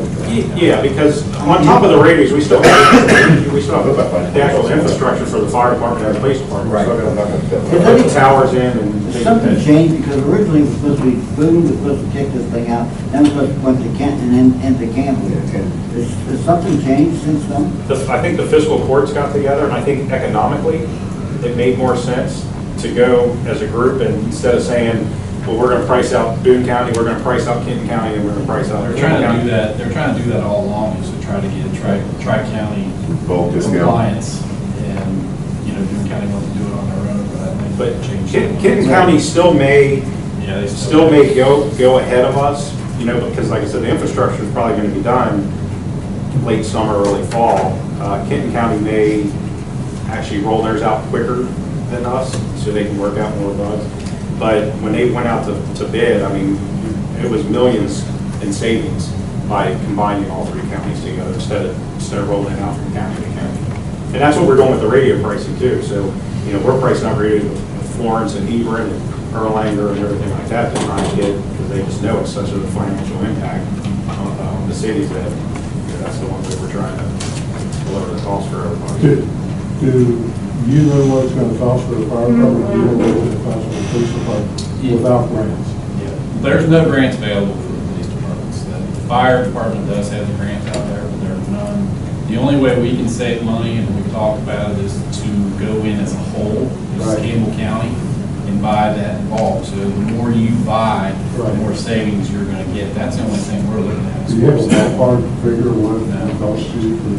North of $100,000, isn't it? Because it all depends on which radio we decide to go with. There's a big difference between Motorola. I can sit here in about 4 minutes and probably figure out the ours on our phone, because I know what we're asking for. I know what I submitted to Campbell County Dispatch as far as, the amount of radios we wanted. Based on the current figures that we had as of last week, those figures were around 28 something per unit. Now, like I said, we still don't know the infrastructure, installing everything and things like that. 28 something per unit, you talking 2,800? 2,800 for what's on my hip, and about 2,000 for what goes in the vehicles. And that's just the unit. That's not.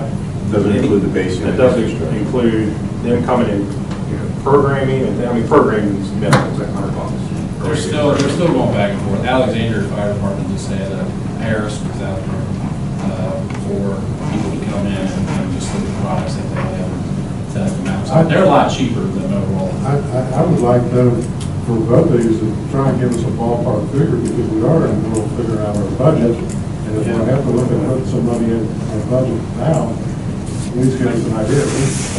I don't want to have a full load on you, but only half on the fire department.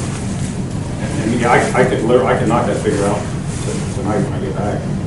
If you could include in that public works, because We have an idea already of what, we've been through the numbers, we have a rough idea. It's a wide range, because there's still a lot of unknowns, and there's still a lot of stuff to be figured out. There's arguments over what product, when you get the people that are going in, there's all these counties, you've got people that want one product and another city wants another, so still a lot of things to be worked out, but we've got a rough idea. All told, fire. I mean, they're still shooting for the end of 2018. Still. Would the radio be part of the officers' take-home equipment? Let's stick to the fire, and we'll talk about that. Anybody? I'll get that figure, and I'll get with Captain Richmond too, because I've been handling all the radio stuff for us, but. What did you say, they're shooting for the end of what? The end of the year is what they're shooting for. Still. That has not changed. Yeah, that has not changed. They came in, I think, in 2016 and said this is what's coming, and it should be here at the end of 2018. So. For some reason, I was thinking 19. Yeah, I mean, I think it is going to be in 2019. I don't think it's going to be. It's the federal government. I mean, they did mandate the end of this year, but at the end of the day, if it's not ready to go, they're not going to put us on something that's not, that's not really 100% working. So that's why I think it's going to push into the beginning of 2000. But as far as purchasing, it's definitely going to be before the end of this year. We're going to have to come up with that money up in the next fiscal year. So, and I'll get that figure, a confirmed figure, at least of the units of what the pricing is as of today. I mean, the pricing's only going to go down. It dropped $1,000 after one meeting because we complained enough. Not that it's going to drop another 1,000, but we know there's wiggle room. The reality of it, we can put in a number in the budget, but this may be something that has to be amended in the future. I mean, we're just guessing at this point. I can get you some sort of ballpark, that way you guys have. Anyone else have any questions for Alan? how's the new pumper? Good, they're slated, I think it was slated to be in Indianapolis at the end of this month for, they're wanting it to be a showpiece in Indianapolis. So other than it's a showpiece? Or a name be on it when it is a showpiece? We want our name on it when it's there. So there might be some little things that might have to go back and forth, but they're definitely slated for the end of the month. It'll probably be operational in May. By next month, we'll have it rolling down the street. Fantastic, good work on that. So, thank you very much. Thank you. Chief Hatfield. A couple things. Welcome back. Yeah. I have been gone for 10 weeks. You haven't seen me. I've been attending the FBI National Academy. So it was a 10-week course. No, I'm not going to the FBI. So everybody's asking, oh, you're leaving us? It's like, no, it is a training class. And pretty much to define what it is, the National Academy, because a lot of people, what is it? What do you get from it?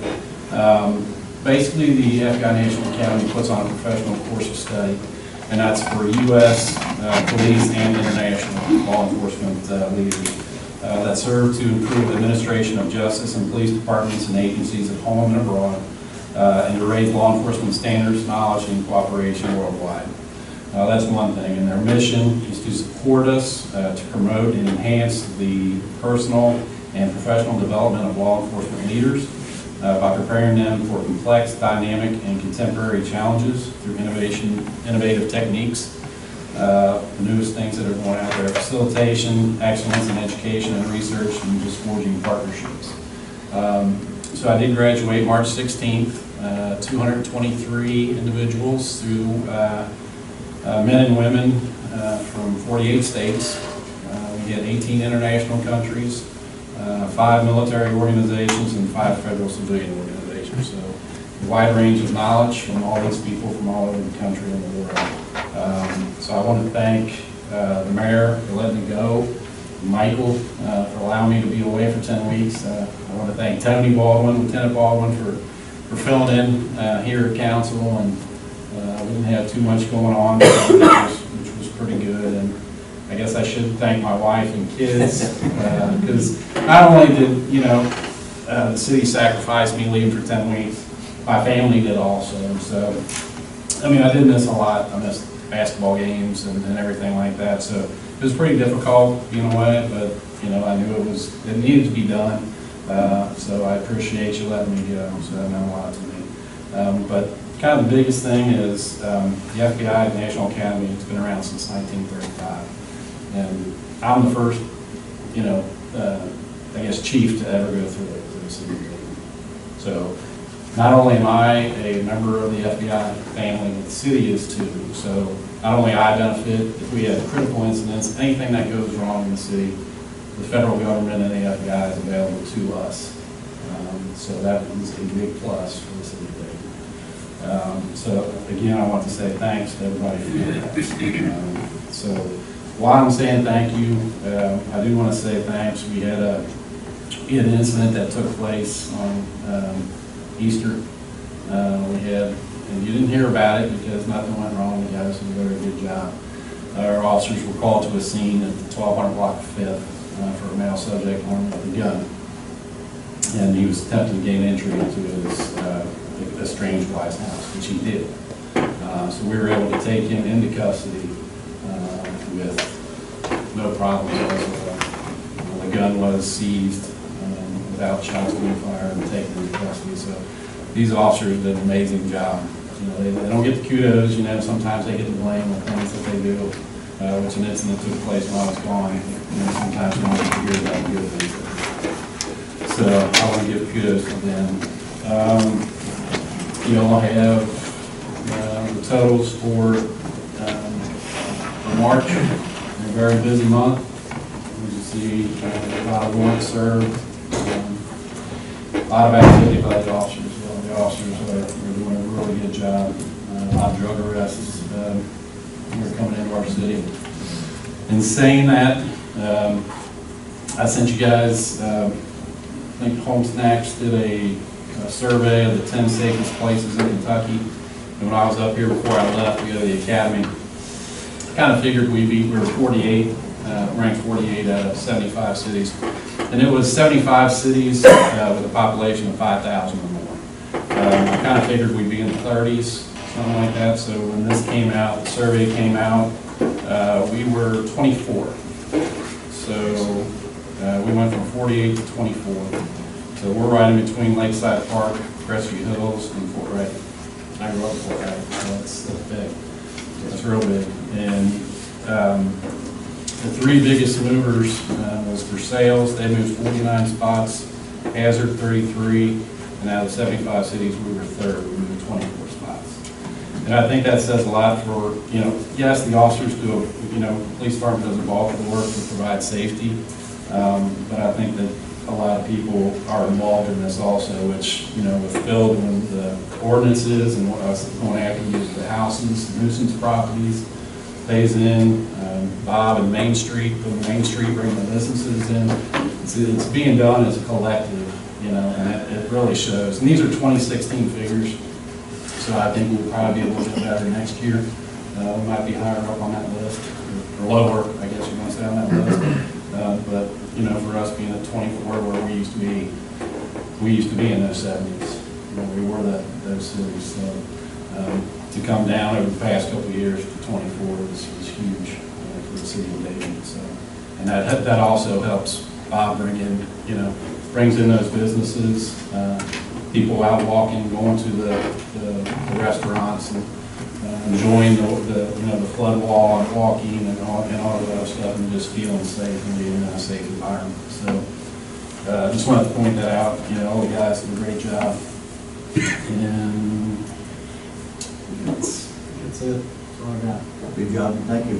So, thank you. So I'm back. So. Okay, move on. Let's see. Department head comment. Any correspondence? Any petitions? I have one, sir, from some residents on Upper Dayton Avenue concerning the intersection of Dayton and Fairview at the old Taylor House there. It's a three-way intersection, Fairview going off to the west, and there are stop signs at Fairview. There is a stop sign headed northbound on Dayton, but there is no stop sign heading southbound on Dayton. After they got in touch with me, I sat up there for a while watching, and yes, people do come up Dayton Avenue pretty quickly. In fact, I just had my front end taken off, and it's a strange intersection because it is so wide and a goofy shape. They asked for a stop sign to be put at the intersection of Dayton and Fairview heading southbound to make it a three-way stop. You could ask them to stop going up the hill? It's not that steep. It's pretty flat there. So if they're coming southbound, they could turn that bend pretty quickly into that area there, is that the issue? Well, not only turning into Fairview too quickly, where we just had the issue with the children at play, but also when you're continuing on Dayton Pike, you tend to stay to the left too much because it's such a wide intersection, and keep the speed up there. So that was their petition to put a stop sign there. If we look at that and come back and give us a report next month. Thank you. Anyone else? Any unfinished business? How are the roads on 4th Street and Route 8 as far as potholes in the state of repair? I think they filled them last time I was down in the hospital, was that they were filled. They weren't filled well, but they were filled. Can we get them to fill them well? I'll reach back out, but I think I warned you all that they were gonna do the bare minimum while they got caught up in everything else, so hopefully maybe we can get them back in the summer. Okay. But I'll reach out to them, yeah. Any other unfinished business? Any new Hold on, business? sorry. Okay. I didn't know, Don, what do we need to do advertising wise for the audit? Probably something we probably should accept, Yes. we accepting the usually- audit for tonight. Yeah, accept the audit so I can do the advertise. Yeah, I need a motion that we accept the audit. make a motion to accept the audit. Motion by Jeff, second by Denny. Any comments? Don, give me a roll call. I haven't had a chance to read it, really. Huh? I haven't had a chance to read it. Is it premature to vote on it? To accept it? I don't think it's really up for discussion, the audit is what it is. I mean, it's not something we can change. So we're just accepting it? Well, here's the thing, I mean, if you look at what he summarized, they found no internal control issues, no other issues, no major issues. You may have a question about something in the audit, but I don't think it would impact accepting the. Point taken. You can still ask questions. And he said you could drink wine with a cup of coffee and sit down and talk. Point taken. Any more comments? Donna, roll call, please. Member Neri? Aye. Member Baker? Aye. Member Haas? Aye. Member Lynn? Aye. Member Bolter? Aye. Member Burns? Aye. So ordered. Any new business? I have I'm sorry. I have a question, Michael. Our illustrious railroad department that runs through Dayton, they've been doing some work at 8th and Berry, and they're doing a great job, but they're leaving a mess up there. Can you reach out to them and tell them to clean up their mess? Are you referring to work on like the tracks or the tree trimming? Huh? Tracks or tree trimming? Well, the tree trimming. They trimmed all the trees and then just left them laying up there. Well, they've hired a third party, so I don't have to, that's why I was asking, because if there was something on the railroad, I didn't touch with that. I just think it looks like Garbage. Yes. And another thing you could. You're talking about the limbs, like they're leaving limbs? They're leaving big tree limbs up there. Here's the thing, that hillside's gonna erode up there off of 7th as you turn behind the lot, there's the VFW lot. That hillside's gonna erode if you ask me. But they did trim, they cut. Well, we looked into that, that was the question we asked, but they're doing it all on their property, not just their right of way, but their property, so. I'm talking about 8th and Berry. 8th and Berry specifically? Well, if their property becomes a problem, Phil, can you cite them? if it becomes a public property, we can't, But we couldn't, they came in, they've got a right-of-way line where they can trim trees that they presented to us. They actually didn't trim that much, but we had no. I leave that on my I'm not saying, No, I'm just I'm saying. talking about the job. To me, it looks blighted, it looks blighted. They just left the cut trees laying up there. And while you're talking to the railroad, Well, the tree trim really is different than the railroad. the 6th Street crossing is in pretty bad shape. Going out to East 6th Street there, the timbers are pretty well tore up. If you could have them take a look at fixing that. It's tough getting over those tracks at an angle anyway, and it's even worse now. Any more new business? I have two things, sir. Okay. The park benches that are on the flood wall, if we could get the wood replaced on them, they're just simple 4x4s with a couple of bolts in them, but if you could put that on the park board work list for this year. Some of them have a lot of splinters in them because they've been up there a long time. Second thing is I've been talking with some real estate agents and some appraisers, Mr. Dilt's among them, about comps here in town on properties for sale. I ran into a home that was for sale, found a prospective buyer, matched it up with the seller, but everybody was happy. The comps came back way lower than the asking price, and what I thought was a fair price. I think with real estate, especially in the springtime, we're going to see a lot of real estate for sale. I know that in our neighboring cities, Bellevue, Fort Thomas, Newport, homes are selling. They're not even putting the signs out.